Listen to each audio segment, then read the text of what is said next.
ఈరోజు స్పెషల్ వచ్చేసి పెరుగు చట్నీ చేస్తున్నాం అండి. దానికి కావాల్సిన పదార్థాలు ఏంటి అంటే ఒక చిన్న సైజు ఉల్లిపాయ, ఒక పచ్చిమిరపకాయ, కొద్దిగా కొత్తిమీర, 2 రెమ్మల కరివేపాకు. ఇది వచ్చేసి 2 గిద్దలు పెరుగు అండి. 2 గిద్దల పెరుగుకి ఒక 1/2 టేబుల్ స్పూన్ సాల్ట్ అనేది సరిపోతుంది. ఇది పుల్లగా ఉందన్నమాట పెరుగు. దీన్ని ఉప్పు వేసి ఇలా బాగా మిక్స్ చేయాలి. ఇప్పుడు మా పాప మిక్స్ చేస్తూ ఉంటుంది. చేయండి మిక్స్ చేయి. దీన్ని ఇలా బాగా మిక్స్ చేసుకోవాలి. ఇప్పుడు మనం తాలింపు వేసుకుందాం. ఇలా ఒక కళాయి తీసుకొని స్టవ్ ఆన్ చేసి ఒక చిన్న చూసారా ఈ గంటతో ఒక 2 గంటల ఆయిల్ అనేది వేస్తున్నాను నేను. చిన్నదే ఇదంటే 1 స్పూన్ వచ్చింది అనమాట. 2 టేబుల్ స్పూన్ల ఆయిల్ వేసుకుంటే సరిపోతుంది. ఈ ఆయిల్ అనేది మనకి హీట్ ఎక్కినాక మనం పోపు దినుసులు అనేది వేయాలన్నమాట. చూసారా ఆయిల్ అనేది హీట్ ఎక్కింది. కొద్దిగా పోపు దినుసులు అనేది వేసాం మనం.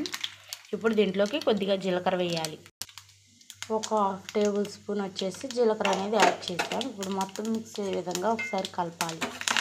ఇప్పుడు దీంట్లో కొద్దిగా కరివేపాకు, మనం 2 రెమ్మలు తీసుకున్నాం కదా, 1 రెమ్మే వేయాలి కరివేపాకు. మిగిలింది కొద్దిగా ఫ్రై అయ్యాక వేయాలి. చూసారా ఇవన్నీ ఫ్రై అయిపోయాయి. ఇప్పుడు మనం ఆనియన్స్ వేయాలి. ఆనియన్స్ బాగా ఫ్రై అవసరం లేదు, కొద్దిగా లైట్గా ఫ్రై అవుతే సరిపోతుంది. మనం తీసుకున్న ఆనియన్స్, పచ్చిమిరపకాయలు మొత్తం వేసి ఒకసారి కలదిప్పాలండి. ఆనియన్స్ వచ్చేసి బాగా ఫ్రై అవ్వకూడదండి, ఎప్పుడైనా గుర్తుంచుకోండి. పెరుగు చట్నీకి వచ్చేసి ఆనియన్స్ ఫ్రై అవ్వకుండా ఉంటేనే బాగుంటాయి. జస్ట్ ఒకసారి అలా వేసి కలదిప్పాలన్నమాట. ఇప్పుడు దీంట్లో ఒక చిటికెడు పసుపు వేద్దాం. చూసారా ఇప్పుడు దీంట్లోకి ఒక 1/4 టేబుల్ స్పూన్ పసుపు వేసాము. మొత్తం మిక్స్ అయ్యే విధంగా ఒకసారి కలిపి స్టవ్ అనేది ఆపేసాము. ఇప్పుడు ఆ పోపునంతా ఈ పెరుగులోకి యాడ్ చేద్దాం. ఇప్పుడు దీన్నంతా ఇది ఇలా యాడ్ చేయాలి.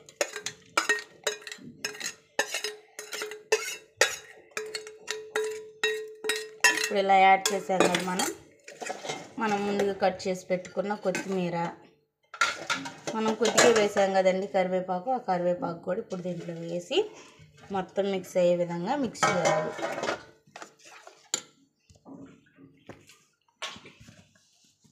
చూస్తున్నారా ఇలా మొత్తం మిక్స్ చేయాలన్నమాట. చూసారా కదా ఫ్రెండ్స్, ఇదండి మన స్పెషల్ ఈరోజు పెరుగు చట్నీ. ఇలా మొత్తం మిక్స్ అయ్యే విధంగా మిక్స్ చేసుకున్నాము. నా ఛానల్ కనుక మొదటిసారి చూస్తున్నట్లయితే లైక్ చేయండి, షేర్ చేయండి, సబ్స్క్రైబ్ చేయండి ఫ్రెండ్స్. గాయత్రి కుకింగ్ ఛానల్స్ని చూసారా ఎంత చక్కగా కుదిరిందో. కలర్ కూడా చూడండి ఎంత బాగుందో, సూపర్గా ఉండిద్దండి రైస్లోకి తింటే. దీంట్లో వడ, గారెలు ఇవి కూడా వేసుకొని తినొచ్చు. రైస్లోకి అయితే ఇంకా బాగుండిద్ది. మీరు కూడా ఇలా ఒకసారి ట్రై చేసి ఎలా కుదిరిందో కామెంట్ సెక్షన్లో కామెంట్ చేయండి. బాయ్ ఫ్రెండ్స్, రేపు మళ్ళీ వేరే వెరైటీతో మళ్ళీ కలుస్తాను.